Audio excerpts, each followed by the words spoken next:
was a trip for me because right after Tai Chi 2, I thought, what am I going to do in Hong Kong? Am I going to get a chance to do a movie and a role as good as what I had in Tai Chi 2? So I'd sent my stuff to NG, to Keith Strandberg, and I was hoping that I could get something on one of their films. I got a phone call at midnight from Tony Leung, the director, Leung Siu-hong. He asked me to come in the next day and meet with him at NG. I went in, same as meeting with Yuen Woo-ping. NG asked me to throw a couple of kicks and punches and stuff, and he had a discussion with Tony, and they said, okay, we're doing a movie in America with Gary Daniels.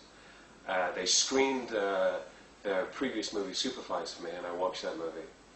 And they offered me the bad guy role, and I had no representation or anything. We just discussed money. I said, okay, great. And he showed me some of the stills of the studio we were going to be filming in. And I went off and did the movie. And it was, my only concern was that, you know, in Hong Kong, back in the day, we'd shoot with no sound. And I wasn't sure whether I could pull it off as playing the bad guy. You know, I was concerned about, you know, I know I can fight, but can I act? I had no idea. You know, it's so Hong Kong movies, it's very theatrical, and I came from a theatrical background.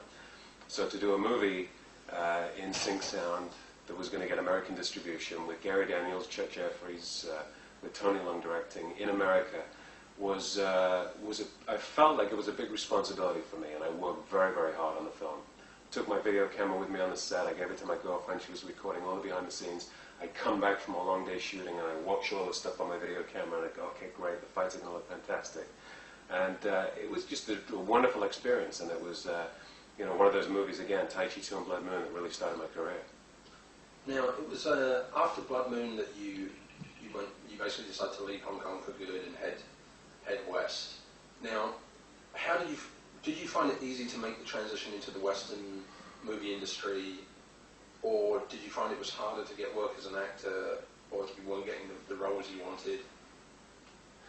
Well, I did a couple of movies in the Philippines for Kofei. Then I was hired by Alan Solomon, who has a company, Amstel Entertainment. We did a movie called Hostile Environment with Bridget Nielsen and Matthias Hughes.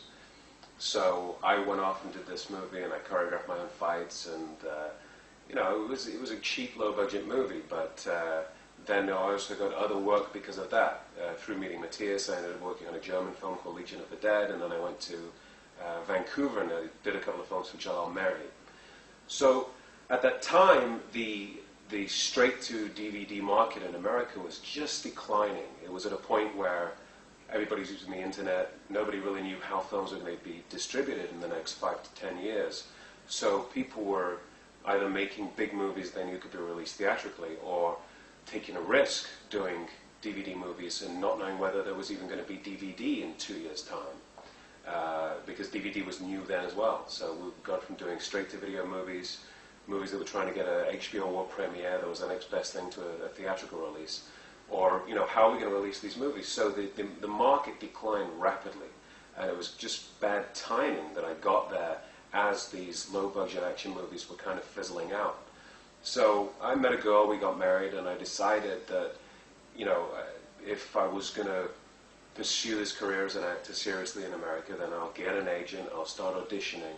One of my first auditions, I got a film with Eddie Murphy, I Spy, for Sony Pictures. So Betty Thomas, the director, hired me on that movie, and that was really my first big American film, studio movie.